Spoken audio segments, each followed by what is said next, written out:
What's up YouTube? Welcome back to the channel and welcome to episode 2 of upgrading the upgraded PSA Sabre 11.5. Now, if this is your first time here, we already have episode 1 out. So if you want to go check that out, you can go to my videos and check it out, or maybe I'll have something down here for you to click on. But this is the PSA 7. This is the PSA Sabre 11.5 that we have been working on. The first episode of the failed part was PSA's gas block completely rusted at 400 rounds. Never seen water, humidity really, anything. Completely rusted. I'll throw some pictures in here so you can see it. We ended up replacing it with the Superlative Arms adjustable bleed off gas block. So the first video, you can see all about that. Literally about 1 week later, I got a comment about my gas rings that the person thought that they were blown. I didn't think at the time that they were, because previously, before going out there, my gas rings were just fine. And that we were at about the 300 round mark before going out there, and we shot about 100 rounds. So in that video, I was tuning the rifle with the adjustable gas block, and we got it tuned really well. But at the end of the video, I put my St. Victor's bolt carrier group inside of here, and it became overgassed immediately, which is a good sign that the bolt carrier group that we tuned it with was not very gas efficient. So after seeing that comment and deciding, you know what, I'm gonna check it out, I ended up coming home, taking apart the rifle, and finding out that my Fathers of Freedom bolt carrier group from Micro Best PSA, this is PSA's like pride and joy. They put it in all their Sabres except for the lightweight ones. And this is supposed to be one of their, duty rated, just hard use bolt carrier groups. But this is actually my second one. The first one, the chrome lining on the inside was chipping and scratching pretty badly, only at about 300 rounds. So they sent me another one. Now this one, at 300 to 400 rounds, the gas rings failed completely. So if you don't know and you're new to this kind of stuff, the way you can test your gas rings is you pull the bolt out just like that, set it down on a table, and if the gas rings stay up, if the bolt carrier stays up just like this, your gas rings are probably just fine. But if it doesn't and it falls down under its own weight, then you got a problem with your gas rings. So when I did test that, it failed every single time, and it wasn't even close. Like, you set it down, it dropped immediately. So I was kind of upset about that a little bit, because that's pretty bad if your gas rings are failing at 300 to 400 rounds, because the St. Victor has 3,000 to 4,000 rounds and the gas rings are just fine. There's probably two options of why this happened. One, which is the better option, is that we just got a bad pair of gas rings. So hopefully that is what happened. Second option, which is something I'm hoping didn't happen, is the gas ring run, where the gas rings, go into and seal the gas, is out of spec and it's too tight and it's blowing gas rings quickly. Now I am running this suppressed. I only run this gun suppressed. So I know that it wears parts out faster, but not that fast. So I already went ahead and put new gas rings in here. Luckily, they're cheap. You can get them for like $3 to $5. I went ahead and replaced them, and it has fixed the problem. It's not falling under its own weight anymore. But one thing I did notice is when you get new gas rings, this bolt is really hard to get in there. And I have experience with a lot of other bolts, so I know how tight new gas rings are. But this is, you can hear it scratching in there trying to get in. So I think it may be out of spec, but we're gonna use this as a backup bolt carrier group in case something happens, one goes down, and I'll have this, and it'll at least last 300 to 400 rounds. So I reached out to PSA with a maintenance order, did not get a response back. I called PSA. They told me to put in another one. I put in another one, did not get a response back. So I said, forget it. I'm just gonna get my own. I needed a adjustable one anyways. So I went ahead and reached out to Superlative Arms. They sent me one out. And then this failed. And I put in another maintenance order for them. Once again, no response. Now I am checking my junk in my email. I know what I'm doing. I have had maintenance done with them before, but this time they're just not responding. So it's kind of a bummer that you're having problems with your rifle and the company isn't even responding. So kind of sucks. And I'm not a big enough YouTuber for PSA to pay me any attention. I don't have any sponsors or anything like that. So everything I do mainly comes out of pocket. So I went ahead and decided I'm going to pick up a new BCG. So I picked up the Lantac Enhanced Bolt Carrier Group. This has quite a few features that I like, and I picked up the Geisley Super 42 with the H3 buffer. Both out of pocket. I paid full price for these. So let's go ahead, let's open this up and let's get close up on these and let me show you why I picked this. YouTube, we are in a safe and controlled environment. I am at home, I live out in the country, and nobody is home but me today. I only film when I'm at home alone. All firearms are unloaded. There is no live ammunition in any of the firearms, and we will be handling all firearms safely. Just had to say that, guys. All right, so this is the PSA Fathers of Freedom BCG. It is a phosphate-coated, chrome-lined bolt carrier group. Everything else is mil spec. We got a Carpenter 158 bolt, a properly staked gas key with the proper screws. I think this is the firing pin is either nickel boron or chrome lined. It looks more nickel boron, but not sure. Mil spec cam pin, phosphate coated extractor. It does have Sprinko 5 coil for the extractor, which is nice. They did bevel the ejector, and everything is pretty basic for a standard mil spec fighting rifle, if everything just worked the way it was supposed to. As you can see the wear on the rails. You can see it on the belly. You can see it in a lot of places. Phosphate tends to be a little bit harder to clean. It's kind of chalky. It just is, you really got to soak it and clean it pretty good. This is the Lantac EBCG, which stands for Enhanced. They have quite a few upgrades that I like. One is the gas ports right here that release gas out are pointed forward, and so is this one. This one is pointed forward very aggressively.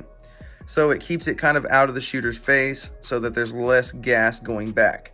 It also has increased size in the holes so that this thing stays locked longer before opening up and coming backwards, which means that's less gas to the face. It's not as hard on the parts, and it is going to get your rifle a little bit less dirty because that's less carbon going into the system. So it is black nitride QPQ, and it is very, very nice. This thing is super easy to clean. You literally can just wipe it down and it cleans. This, not so much. That's why I like black nitride.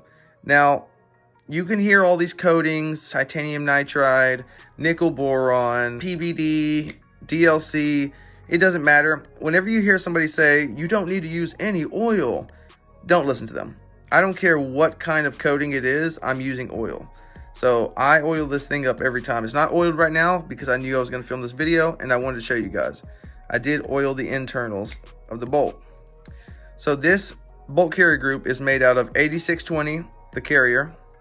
The bolt is made out of Carpenter 158 or 9310. They say either or, so I don't really know which one this one's made out of.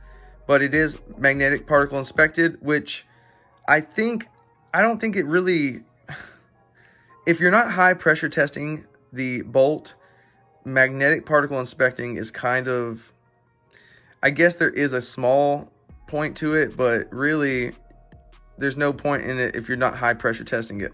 So they did not high pressure test the bolt, and neither did PSA on theirs, but they did shot peen the bolt and magnetic particle inspect it. They have the nitride on the bolt. I like that a lot, but they did not nitride the extractor, which is a good thing. You don't want a slippery coating on something that's meant to grab onto a round and rip it out. So they do have an upgraded cam pin. It's circular instead of rectangle, so it's supposed to have a little bit less wear on the upper receiver, but you can tell that this thing has some wear just after 150 rounds. It is completely silver right there. They did properly stake the gas key, and I honestly, usually you'll get a lot of carbon underneath here. I didn't get near as much carbon as I usually do with this at 150 rounds. The firing pin is chrome lined. I was able to tell that. And then the back end of here, they have changed the geometry of it, and they have built this up a little bit to kind of prevent carrier tilt, so it's more stable inside the buffer tube as it's going back. So that's another upgrade that I like.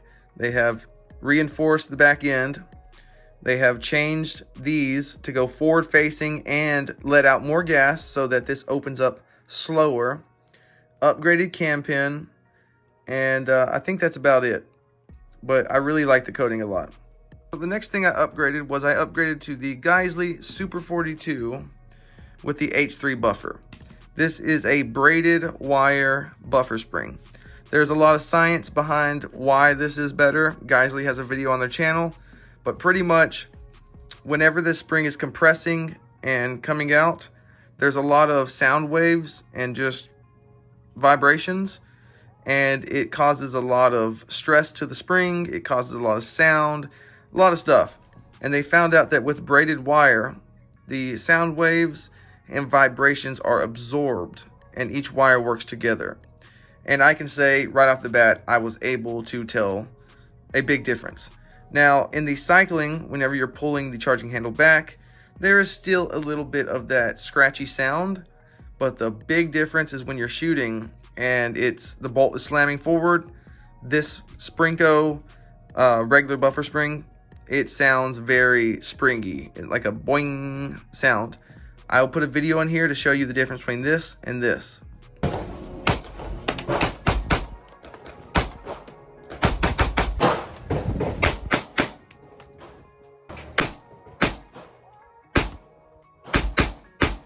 So as you can tell, this one just sounds a lot quieter.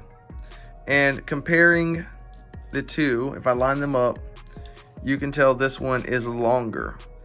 I don't know if this one is just worn out already, but I do know that this Super 42 spring is already just a little bit stronger than the Sprinko white spring. And this H3 buffer is obviously is heavier than the H2. Now, you can't just buy the spring and put it on a regular buffer because the outside dimensions are normal, but the inside dimensions are not. So you have to have their different buffer. And you can see that this has a big lip as it comes up here. This one does not. It's just straight all the way to the end. So far, comparing this with the Lantac enhanced bolt carrier group and it opening a little bit slower with the extra weight of the H3 and this spring compared to this setup, I already can tell a big difference in the cycling of the weapon and how it feels. It just feels a little bit more reliable and smooth shooting. All right, so let's go ahead and get to the shooting portion of the video. This is the kind of ammo I like to run. This is the Hornady Frontier 55 grain 5.56. They make it in 223, they make it in 75 grain, they make it in a bunch of different ways. But it's very affordable and it's very quality, nice ammo. It's made by Hornady, so of course it's nice. And it's only like 12 bucks a box. So this is the stuff I like to run, and this is what we ran today. So, right off the bat, I headed to the range. The first thing I wanted to do was test the Sabre in the current setup with the new upgrades. I knew that the gas probably needed to be tuned, and sure enough, we were a little overgassed. Mind you, when I tuned the rifle before this, I tuned it with the PSA bolt carrier group that the gas rings were blown on it. So we were at 24 clicks on the Superlative Arms adjustable gas block.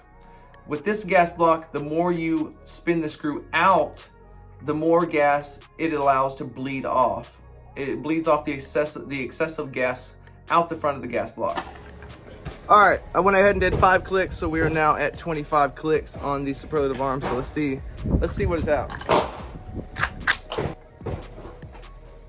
At this point, I thought this is exactly where I wanted to be. It was perfectly perfectly gassed for me. The ejection was right at 3 o'clock, which is perfect for suppressed.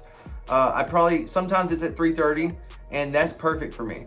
As long as it runs reliably, that's where I like it to be.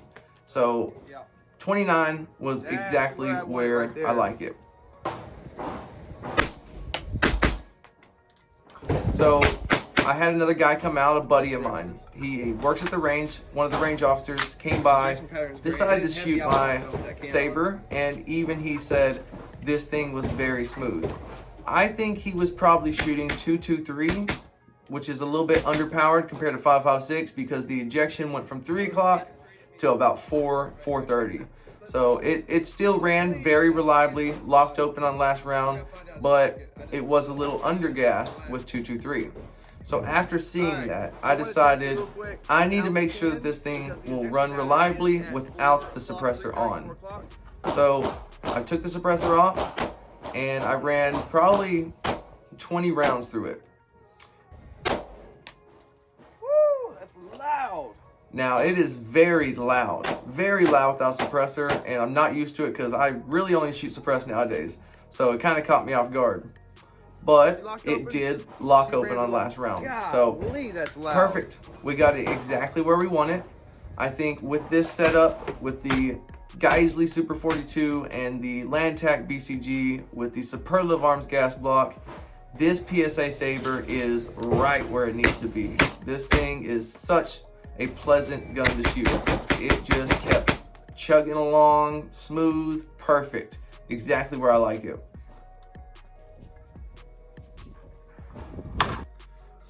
Also, one thing I should say is when I tested the charging handles, the gas defeating charging handle video I did it with the PSA bolt carrier group that I think may have had gas, the gas rings may have been blown at that point. So it wasn't a very good test. When I went and tested the first shots out of this with this new bolt carrier group, I definitely noticed gas. Now, this Griffin Armament Snatch Gen 2 was still leaps and bounds above the Radian Raptor. So I was never really getting any gas to the face at all, but you could smell that there was more gas in the air. But after I clicked it down to 29 clicks, it all went away. But I'm thinking one of these days, I might redo the video with a couple extra more charging handles, get this thing back to just wide open, and see which gas defeating charging handle can really, really defeat the gas. But so far, I'm still loving this Griffin Armament Snatch Gen 2, and I still think that this is probably the best one on the market. That is going to be it for this video, guys. I really appreciate every one of you that watched to the end. If you liked the video, drop a like. It really helps the channel out. It helps us get into the algorithm and gets this video out to more people. Especially if you have any questions, guys, leave a comment. I answer all my comments. I would love to talk to you guys in the comments. So if you have anything you need to know, drop it in the comments. Also, if you like gun content, guys, and you like my gun content, hit that subscribe button. It really means a lot, and it motivates me to keep making more videos for you guys. But until next time, I'll catch you guys on the next one.